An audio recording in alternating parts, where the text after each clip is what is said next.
ಸ್ನೇಹಿತರೆ, ಯಶೋಧ ಚಾನಲ್ಗೆ ತಮಗೆಲ್ಲರಿಗೂ ಸ್ವಾಗತ.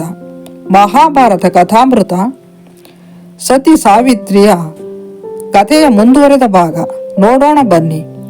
ಸಾವಿತ್ರಿ ವಿನಯಪೂರ್ವಕವಾಗಿ ನುಡಿದಳು, ದೇವ, ಈಗಾಗಲೇ ನೀನು ನನಗೆ 4 ವರಗಳನ್ನು ಅನುಗ್ರಹಿಸಿದ್ದೀಯೆ. ನನಗೆ 100 ಗಂಡು ಮಕ್ಕಳು ಜನಿಸುವಂತೆಯೂ ವರವನ್ನು ನೀಡಿದ್ದೀಯೆ. ನಿನ್ನ ವರಗಳು ಧರ್ಮಾನುಸಾರವಾಗಿ ಫಲವನ್ನು ನೀಡಬೇಕು. ಆದ್ದರಿಂದ ಸತ್ಯವಾನನನ್ನು ಬದುಕಿಸು. ನೀನು ನನ್ನ ಗಂಡನನ್ನು ಒಯ್ಯುತ್ತಿರುವೆ. ಅವನಿಲ್ಲದೆ ನಾನು ಬದುಕಿದ್ದು ಸತ್ತಂತೆಯೇ. ಅವನಿಲ್ಲದೆ ನನಗೆ ಸುಖ ಸಂತೋಷ ಯಾವುದೂ ಇಲ್ಲ, ಜೀವನವೇ ಇಲ್ಲ. ಸತ್ಯವಾನನಲ್ಲಿ ಮತ್ತೆ ಪ್ರಾಣ ಪ್ರತಿಷ್ಠೆ ಮಾಡು, ಆಗ ಮಾತ್ರ ನಿನ್ನ ವರ ಫಲಪ್ರದವಾಗುವುದು. ಆಯಿತು, ತಥಾಸ್ತು, ಹಾಗೇ ಆಗಲಿ ಎಂದ ಯಮರಾಜ ಸತ್ಯವಾನನ ಕುತ್ತಿಗೆಗೆ ಬಿಗಿದಿದ್ದ ಪಾಶವನ್ನು ಬಿಡಿಸಿದ. ಸತ್ಯವಾನನು ಯಮಪಾಶದಿಂದ ಮುಕ್ತನಾದ. ಯಮಧರ್ಮರಾಯನು ಸಾವಿತ್ರಿಯನ್ನುದ್ದೇಶಿಸಿ ಹೀಗೆ ನುಡಿದ, ಪತಿವ್ರತ ಶಿರೋಮಣಿಯೇ, ನಿನ್ನ ಗಂಡನನ್ನು ಬಿಡುಗಡೆ ಮಾಡಿದ್ದೇನೆ. ಅವನು ಆರೋಗ್ಯವಂತನಾಗುವನು. ಅವನನ್ನು ನಿನ್ನ ಜೊತೆಗೆ ಕರೆದುಕೊಂಡು ಹೋಗು. ಅವನು 400 ವರ್ಷಗಳ ಕಾಲ ಬದುಕಿರುವನು. ಅವನು ಧರ್ಮ ಮಾರ್ಗದಲ್ಲಿ, ರುಜು ಮಾರ್ಗದಲ್ಲಿ ನಡೆದು ಯಜ್ಞಗಳನ್ನು ಮಾಡಿ ಪ್ರಖ್ಯಾತನಾಗುವನು. ನೀನು ಅವನ 100 ಮಕ್ಕಳಿಗೆ ಜನ್ಮ ಕೊಡುತ್ತೀಯೆ. ಆ ನಿನ್ನ ಪುತ್ರರು, ಅವರ ಮಕ್ಕಳು ದೀರ್ಘಾಯುಗಳಾಗಿ ಬಾಳಿ ಬದುಕುವರು. ಅವರು ನಿನ್ನ ಅಂಕಿತವನ್ನು ಪಡೆದುಕೊಂಡು ಸಾವಿತ್ರರು ಎಂದು ಪ್ರಖ್ಯಾತರಾಗುವರು. ನಿನ್ನ ತಂದೆ ತಾಯಿಯರಿಗೂ 100 ಪುತ್ರರು ಜನಿಸಿ ಅವರು ಅಭ್ಯುದಯ ಹೊಂದುವರು. ಹೀಗೆ ಸಾವಿತ್ರಿ ಬೇಡಿದ ವರಗಳನ್ನೆಲ್ಲ ಅನುಗ್ರಹಿಸಿ ಯಮರಾಜನು ಅವನ ಲೋಕಕ್ಕೆ ಹಿಂದಿರುಗಿದನು.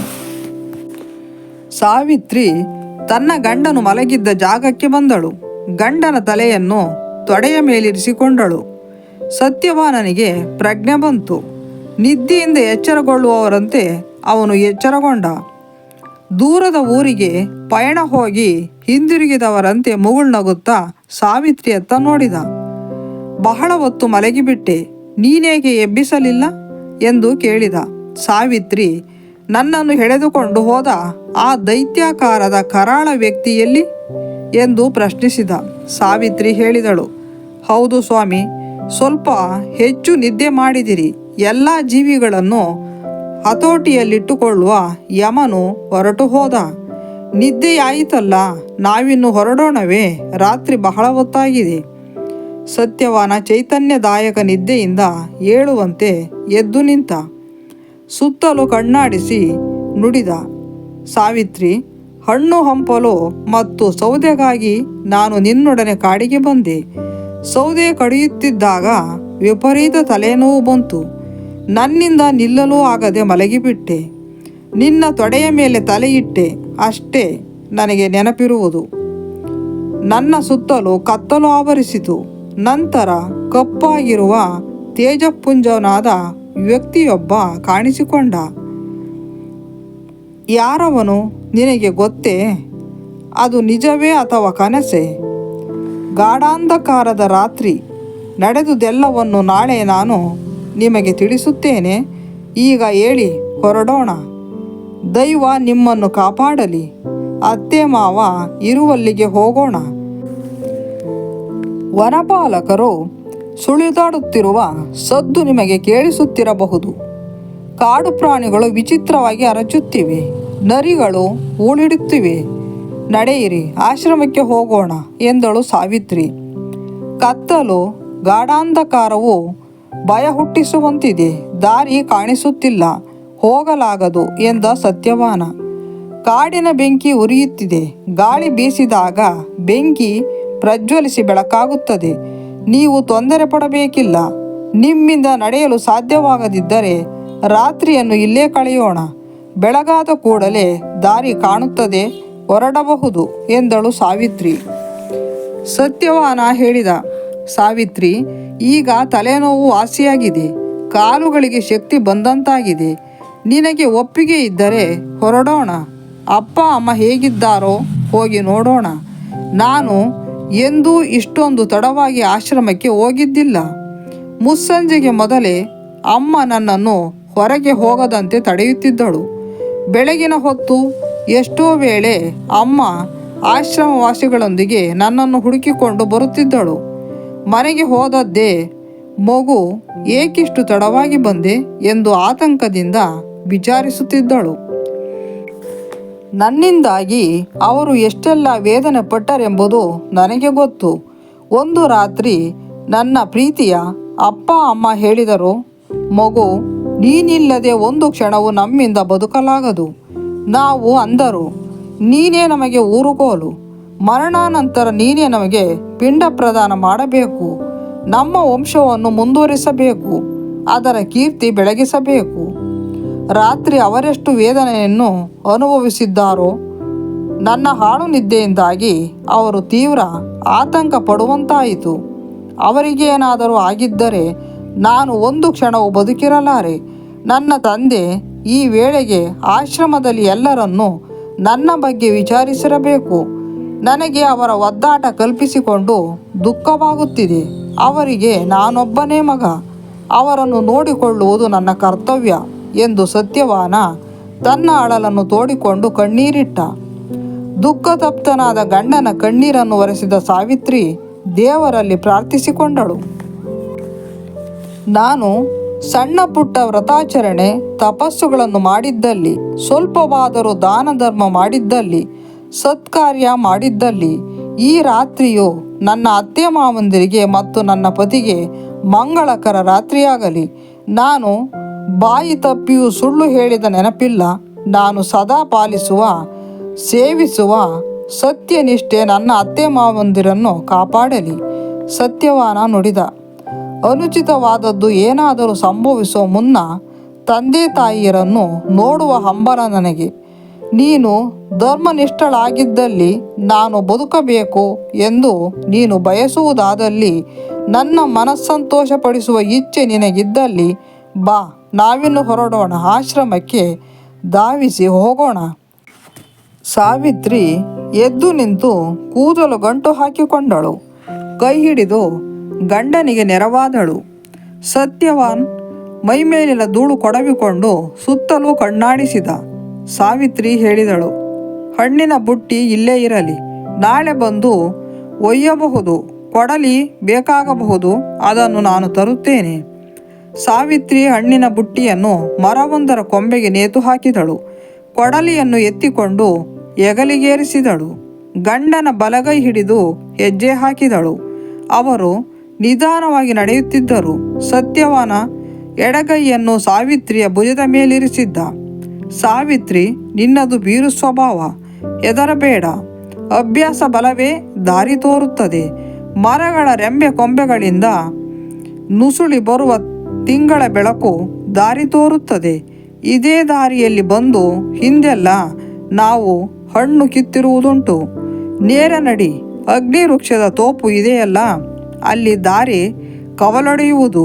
ಉತ್ತರ ದಿಕ್ಕಿಗೆ ಸಾಗುವ ಎರಡನೆಯ ಹಾದಿಯನ್ನು ಹಿಡಿಯಬೇಕು. ಬೇಗ ಬೇಗ ನಡೆಯೋಣ. ಅಪ್ಪ ಅಮ್ಮಂದಿರನ್ನು ಕಾಣುವ ಕಾತರದಿಂದಾಗಿ ನನಗೆ ಹೊಸ ಶಕ್ತಿ ಬಂದಿದೆ. ನಾನೀಗ ಆರೋಗ್ಯವಾಗಿದ್ದೇನೆ. ಸಾವಿತ್ರಿ ಸತ್ಯವಾನರು ಆಶ್ರಮದತ್ತ ದಾಪುಗಾಲು ಹಾಕಿ ನಡೆದರು. ಸತ್ಯವಾನನ ಅಂಧರಾದ ಮುಪ್ಪಿನ ತಂದೆ ತಾಯಿಗಳಿಗೆ ದೃಷ್ಟಿ ಬಂದಿತ್ತು. ಸ್ಪಷ್ಟವಾಗಿ ಎಲ್ಲವೂ ಕಾಣುತ್ತಿತ್ತು. ಇಬ್ಬರು ಒಟ್ಟಾಗಿ ಎಲ್ಲ ಆಶ್ರಮಗಳಿಗೂ ಹೋಗಿ ಬಂದರು, ಮಗನನ್ನು ಹುಡುಕುತ್ತಾ.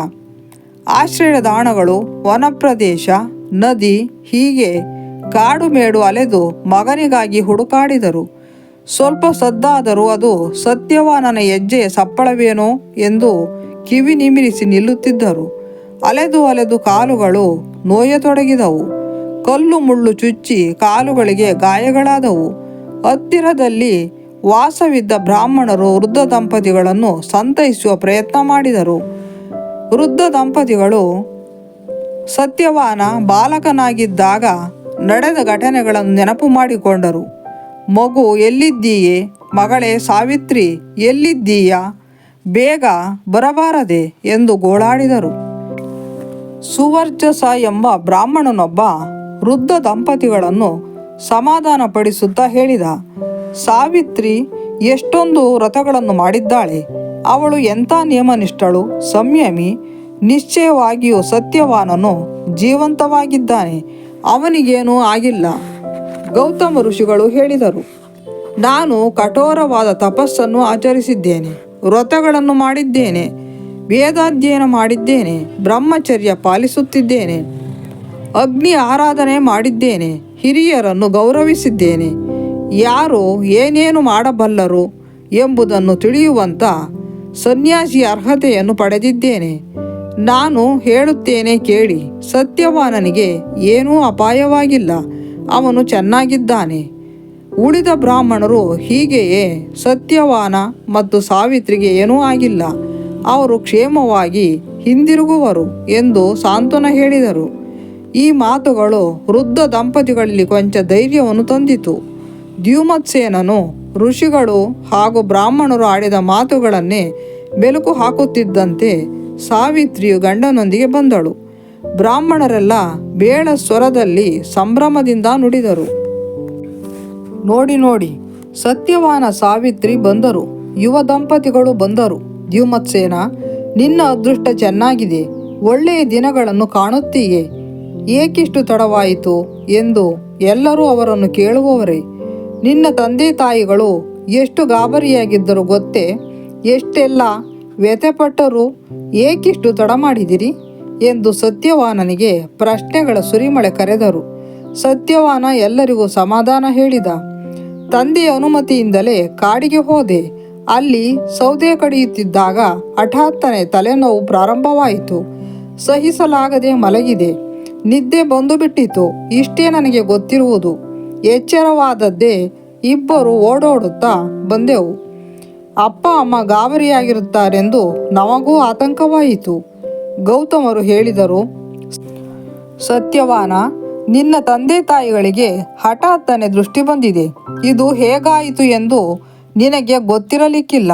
ಹಾಗಿದ್ದಲ್ಲಿ ಸಾವಿತ್ರಿ ಅದನ್ನು ನಮಗೆ ತಿಳಿಸಬೇಕು. ಸಾವಿತ್ರಿ, ನಡೆದುದೆಲ್ಲವೂ ನಿನಗೆ ತಿಳಿದಿದೆ, ನಮಗೆ ಅದನ್ನೆಲ್ಲ ತಿಳಿಸು.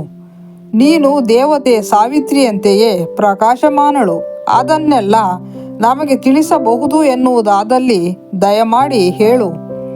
ಕಾಡಿನಲ್ಲಿ ಏನೆಲ್ಲ ಆಯಿತೆಂದು ತಿಳಿಸು. ಸಾವಿತ್ರಿಯು ನುಡಿದಳು. ಮಹಾಭಾರತ ಮುಂದುವರಿಯಲಿದೆ. ಯಶೋಧ ಚಾನಲ್ಗೆ ಸಬ್ಸ್ಕ್ರೈಬ್ ಮಾಡಿ, ಶೇರ್ ಮಾಡಿ, ಲೈಕ್ ಮಾಡಿ, ಕಮೆಂಟ್ ಮಾಡಿ. ಧನ್ಯವಾದಗಳು.